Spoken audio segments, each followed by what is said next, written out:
Jovan, Buha! Buha! Yo, yo! I'm Jovan Buha, NBA reporter and analyst for Buha's Block, and welcome to another episode. On today's show, we're going to be discussing Ziaire Williams with CJ Holmes of the New York Daily News and Connor Long of Nets Daily and the Brooklyn Boys podcast. Ziaire, to me, is arguably the biggest unknown of LA's new additions. Walker Kessler, Quentin Grimes, Colin Sexton, Sandro Mamukelashvili, Matisse Thybulle. These guys are established. These guys have been starters or key bench guys. We have a sense of who they are on both sides of the ball, but it still feels like there's this mystery box element with Ziaire. There's some untapped potential. So to break it down, wanted to get a couple of different perspectives on him. I spoke with CJ first and then Connor. Without further ado, let's get into it. CJ, man, it's good to see you. How you doing? Doing well, man. Long time no talk. Just spent a couple weeks in Virginia, before we get this 82 going again. Yeah, I think last time I saw you was in New York when I was out there for the Knicks and Nets game. So good to see you and good to catch up talking some Ziaire Williams. Let's get into it. Many Laker fans, I think, have a sense of his game, but what is your scouting report on Ziaire on both sides of the ball? Yeah, I don't like to put guys like too much into a box, but he's pretty much your 3-and-D kind of prototype wing. That's where his value was. That's where Jordi Fernandez. That's why he put him out there on the floor. But really, it was 2 seasons ago when I think we kind of saw the best of Ziaire defensively. This past year, Jordi Fernandez said, at times throughout the season that he didn't necessarily see that same fire in Ziaire, the same that he saw a couple years ago when Jordi first took over. But offensively, Z did make some strides, down the stretch of the season. I think there was a little stretch there towards the end of the year when he set a new personal best for games with at least 15 points or something along those lines. So, the offensive upside is there. But the big thing with Z is just it's this consistency. That's the reason why, Memphis gave up on him. That's part of the reason why I don't think the Nets are willing to bring him back, especially considering, the logjam of young wings that they have on the roster. But, a lot of people forget, he's a former lottery pick. He's only 24 years old still. And he's an NBA veteran at this point. So I think at this point in his career, it's just about, finding that right fit. But more so than the fit, it's the consistency of both ends. It's in there. We've seen it in stretches. We've seen flashes of it, but that's what, the Lakers will be looking to get out of him. He's back home in California. Bronny James is still on the roster. They're teammates at Sierra Canyon. So, in terms of a locker room guy, that should be a good fit.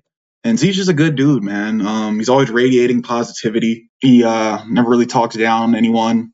It just keeps it real. He's very self-aware of things that he has to work on. And above all, just a great guy to be around, great teammate. And, he's still oozing with potential that I think hasn't necessarily been tapped into completely yet. What do you think of his fit with the Lakers?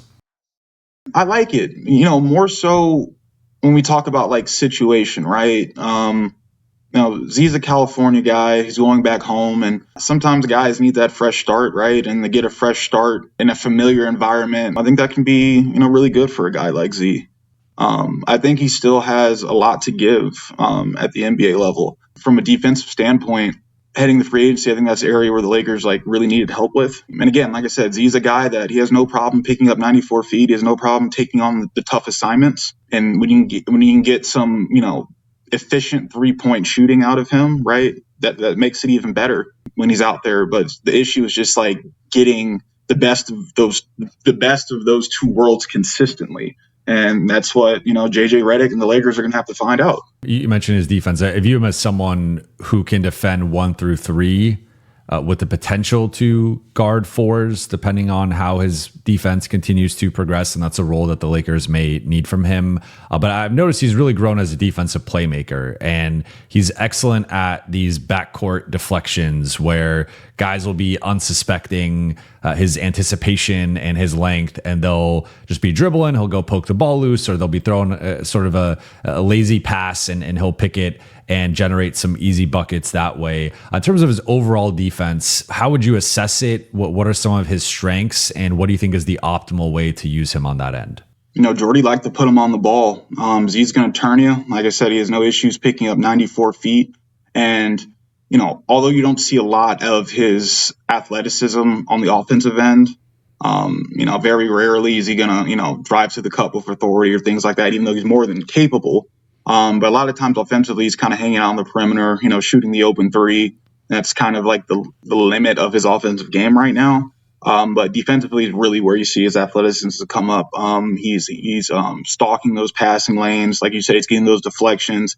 And then he has the athleticism to put on a show in the open court when he gets those breakouts. I think that, when you got a team of guys like, Austin Reeves and Luka Doncic, who aren't necessarily the best on-ball defenders out there, I think that's why you bring in a Ziaire Williams, someone who can put pressure on those lead ball handlers, create turnovers and get those guys out and running in transition where a lot of them do their most damage. You mentioned he has shifted toward being more of a shooter and a spot up catch and shoot guy.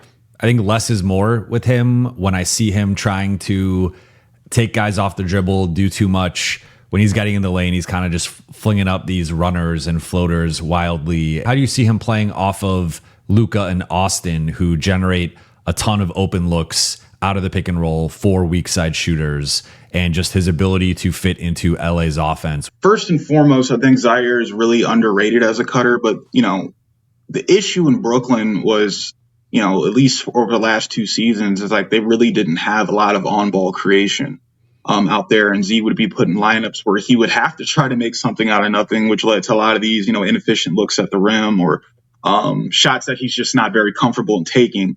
But, you go to a Lakers team now with established ball handlers and playmakers, and I think that can bring out the best in Z, right? Like you said, when it comes to Ziaire Williams, like less is more, efficiency is king. And he is a guy who can, cut to the rim and throw down a dunk or, hang out in the dunker spot. And then when you guys got guys like Luka and Reeves who can collapse defenses, there he'll be in the corner. And if he's knocking down that 3-point shot efficiently, then, it's hard to keep him off the floor. Within the context of the Lakers starting lineup right now, they have 4 locked in starters in how I view it: Luka Doncic, Austin Reeves, Walker Kessler, and Quentin Grimes. They need that 5th spot, which is supposed to be a forward. Ideally, it's a PJ Washington or Jonathan Kuminga, but if they don't land that type of player, I think there's going to be an open competition between Ziaire Williams, Jake LaRavia, Sandro Mamukelashvili, maybe Matisse Thybulle or Jared Vanderbilt get involved there as well. But none of those options to me are ideal. But the more I've thought about it, Ziaire does check some of the boxes you want from that position, as just being that cutter and shooter, bringing a certain amount of athleticism, motor, etc. So in viewing him as a potential placeholder starter, because again, he is someone who signed a minimum contract, do you feel like he could fit in as like an 18 to 22 minute a night guy who can defend? I think him and Quentin Grimes will tag team the best 2 perimeter guys. And if it's a smaller guy, quicker guy, probably Grimes. If it's a bigger guy, probably Ziaire. But what do you think of him in that role? And do you think he has the scalability defensively to even guard some 4s? Because I view that as the weak spot right now. Even putting him in there, it's like, okay, well, if you're playing Aaron Gordon or Paolo Banchero or LeBron James, like who's guarding that player? Is it Ziaire? Is it Luka? Do you want to put Luka in that position defensively? So in terms of his fit around those 4 guys being one of the stoppers in that unit, how do you feel about that? I mean, yeah, to your point, I don't necessarily think it's ideal, right? I do think Ziaire at his best is that, 7th, 8th man off the bench, playing him in short bursts when you kind of need a pickup or a spark. I think that's when Z's at his best. Until Z can, show more consistency at both ends of the court, I can't really see him as a consistent starter in this league, although he did start a handful of games over his time in Brooklyn just because of how the roster shook out and injuries and things of that nature. And defensively, I do think he's more so suited to guarding the perimeter simply because of his frame, right? Z's been in the league for years now, and like he hasn't really done much in that department in terms of like bulking up and adding to his mass in order to take on some of those more physical front court assignments. The Lakers are a team in flux. I do think that they have enough talented players around him to kind of mask some of his deficiencies. I do not see it as like a long-term answer starting in Los Angeles. But I could certainly see it as a stopgap until you can find a more better option. I do think a guy like Jovan Kuminga will give you a little bit more. Like I said, if you got to ride with Z for a little bit, I think the Lakers will be fine simply because of the talent that they have around him. You covered Kuminga. What do you think of his potential fit with the Lakers? Just as a curveball question. I mean, it just depends on which JK you're going to get. Like really? him in that role, like him being, again, I think Grimes is like the backcourt stopper. The Lakers need a front court wing stopper. And then they need JK to play off of the ball as a shooter, as a cutter, get out in transition, rebound, defend. I've compared it to like they need him to make the transformation that Aaron Gordon and Andrew Wiggins made in their careers to just being like, all right, we were drafted as lottery guys. We maybe had visions of ourselves as this number one, number two guy, as an all-star, but really we're these uber athletic guys who can be like the ultimate Swiss Army knife role player on special teams. And we saw Aaron Gordon playing that role with Denver. They won a championship in 2023. Andrew Wiggins in that role with Golden State. They won the title in 2022. I feel like that's Kuminga's destiny. I just don't know if he views himself in that light. Yeah, it just comes down to the buy-in, right? You know, when I covered him out in Golden State, you know, he was young. I think I was there for his rookie and sophomore campaigns, and he would kind of say it to the media sometime that, you know, I think I deserve more. Now he's kind of in a position where he's out here trying to prove that, and I just don't think that, you know, his game backs that up right now. You know, he went to Atlanta. Had a hot couple first games, and then he kind of just like disappeared, right? I don't know. It's going to come down to, you know, JK thinks he's a star in his own mind, you know, whether it's true or not. And, you know, unless he has the, you know, puts in the work to back that up, I don't know. I'm trying to put this delicately, you know what I'm saying? Overall, it's just going to come down to his buy-in. If he buys into that role, he can certainly thrive in it. You know, he's not going to be high on that, you know, pecking order out there in Los Angeles. And you kind of wonder, you know, how that will affect him and, you know, the inner locker room dynamics, things of that nature. So bringing it back to Ziaire, what do you think is an underrated or under-discussed part of his game? I think it's less about his game and just more of the kind of guy that he is in the locker room. Like I said, the Nets moved on from Ziaire, but I don't think it really had anything to do with, you know, who he was as a person. He's great to deal with. He's beloved by his teammates, comes from a great family, and he's just always just radiates positivity. And, you know, I might be a little sappy to say this, but I think that really matters in terms of, you know, building a winning roster. We just saw what the power of friendship can do, you know, with the Knicks winning the championship this year. So, you know, what Ziaire lacks on the court, he certainly makes up for in the locker room. And I think that's invaluable. And I don't think that's talked about enough.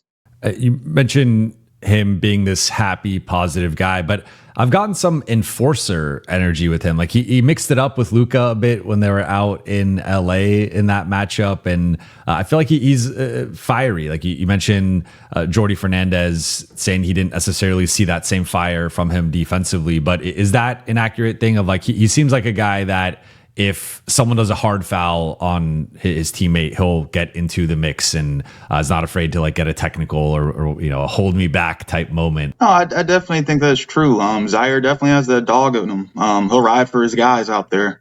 But you know, the issue is, you know, I don't know if it was just a product of, you know, playing for a bad Nets team that was, you know, piling up L's, and, you know, any normal person that can weigh on you and kind of affect how hard you go. It's a long season, and that can obviously affect you know, how hard you can go every night, but it's definitely in there.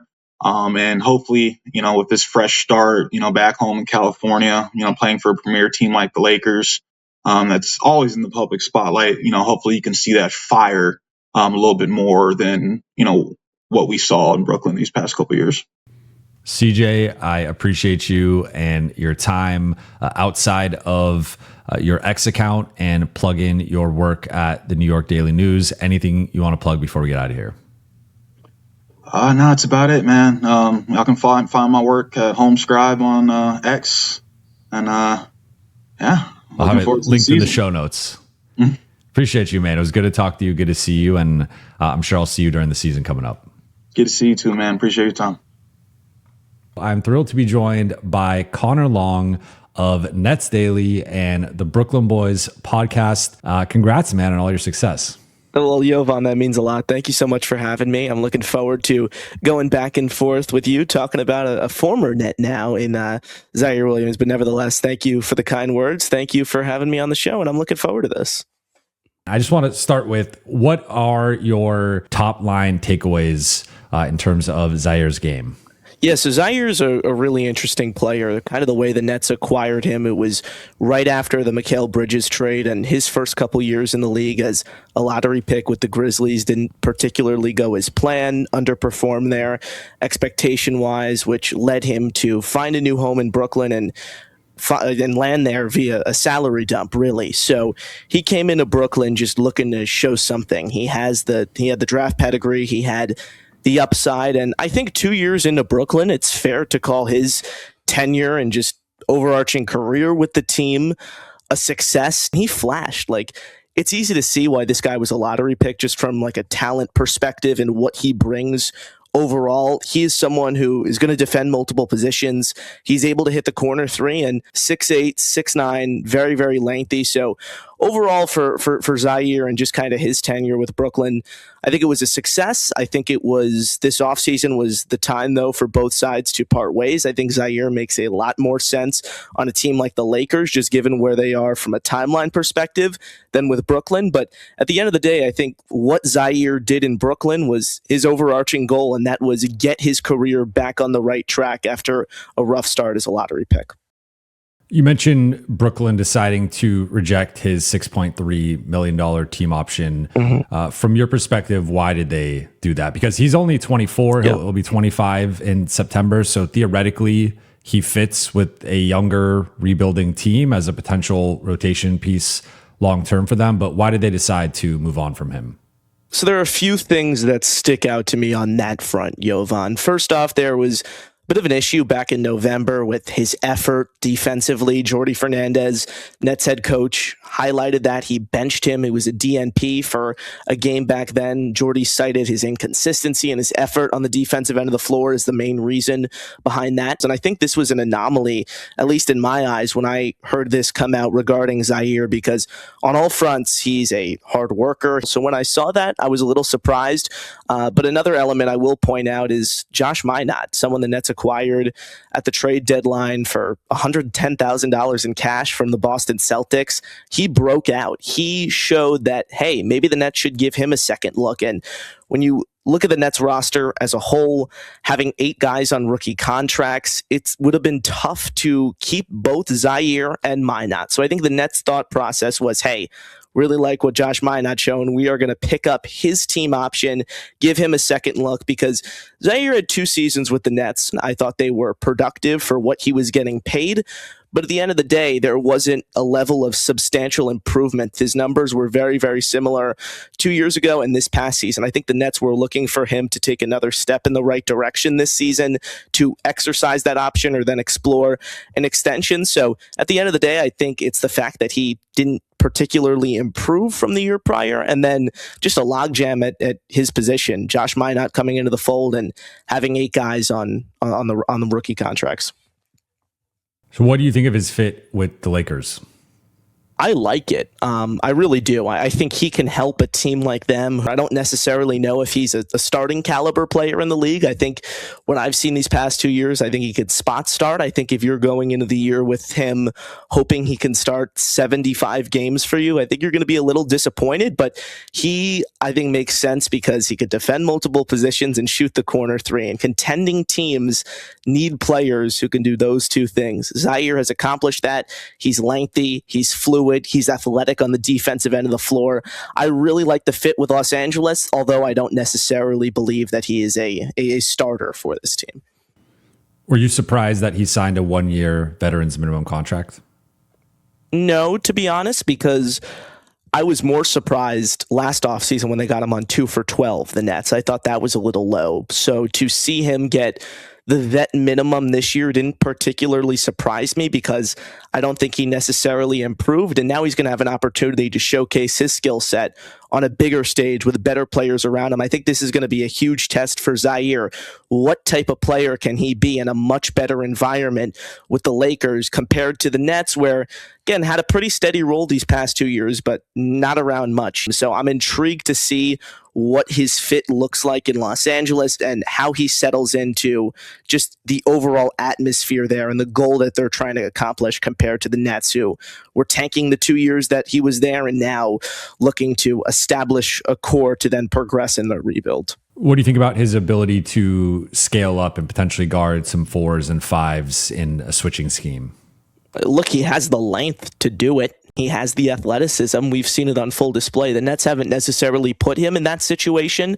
Although I will say this, Jovan, his first season, I know this for a fact with the Nets 2 years ago, he played all 5 positions at least one point throughout the course of the year. That shows me at the very least the coaching staff had some degree of trust in him to hold his own defensively against bigger guys. We'll see what LA does and how they manage that and if they want to give him some run against 4s or 5s, but I think he has the tools to do it.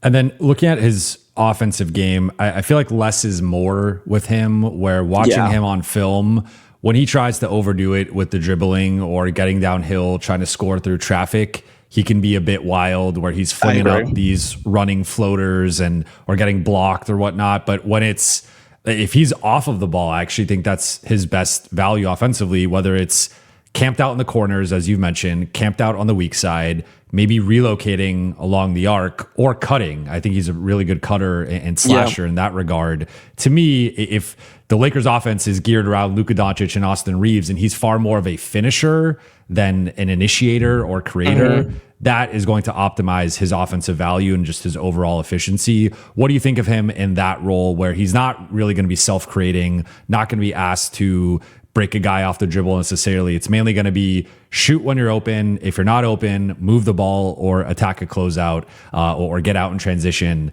Like I think simplifying things for him offensively will do his game justice. Completely agree with you there, Jovan, and that's why I mentioned earlier on, I'm fascinated to see how his game grows in a much stronger, composed environment that the Lakers have compared to the Nets. He's not going to need to self-create as much as you mentioned. I think he's really good complements for those guys. He can hit the corner 3 when he's on. I'm looking at the numbers. This past year, 34.3% from beyond the arc, 34.1% the year prior. If you can get that up to 37, 38%, you're in a really good spot there for someone, a rotational piece who you're going to want to play anywhere from 12 to 18 minutes a night, depending on the matchup, of course, and the game situation. But at the end of the day, his efficiency is going to go up. I think the Lakers are a really good destination for him overall, but particularly to get that efficiency up to allow him to settle into himself and really just play freely. I think at points with the Nets, he was asked to be a guy that he wasn't. I mentioned it, playing all 5 positions throughout his first year with the team. He was asked to be Superman in certain situations and stick out and take charge on a roster where there really wasn't much talent around him. He's not going to have that same issue in LA. He's going to be able to settle into his own game, see what he does best, and really just attack it from there. It's been 5 years. Now he's entering year 6 with his 3rd team. I'm intrigued to see how his game kind of transcends and changes, because now in his past 2 stops, he's been asked to take on 2 entirely different roles. I think the Lakers are kind of that determinator and that 3rd team to see really what he does best and how they can utilize him in that regard. What are some underrated or under-discussed parts of his game?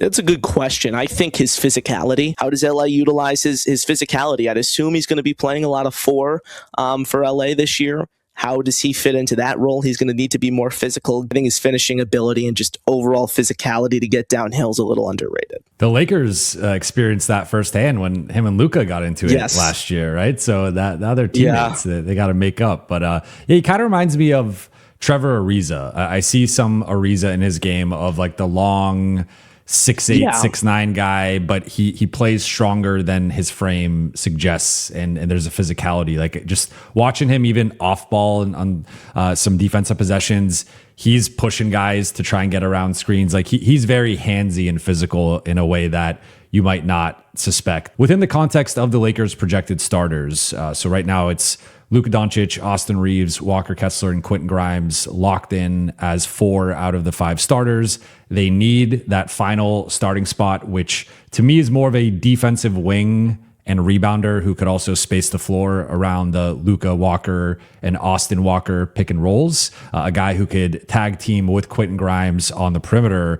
I think they're looking at several guys, and Ziaire will be heavily in the mix. I know for a contingent of the fan base, they are really pushing for Ziaire to be that starter.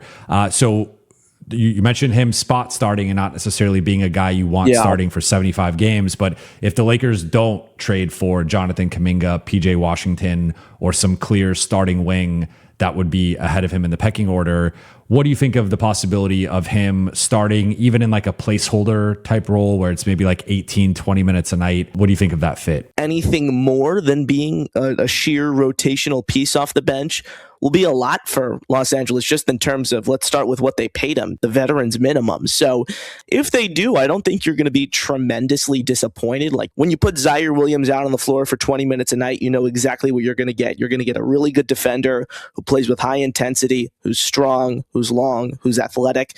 Those are the knowns. 15, 20 games, like, you're talking maybe a placeholder before the deadline.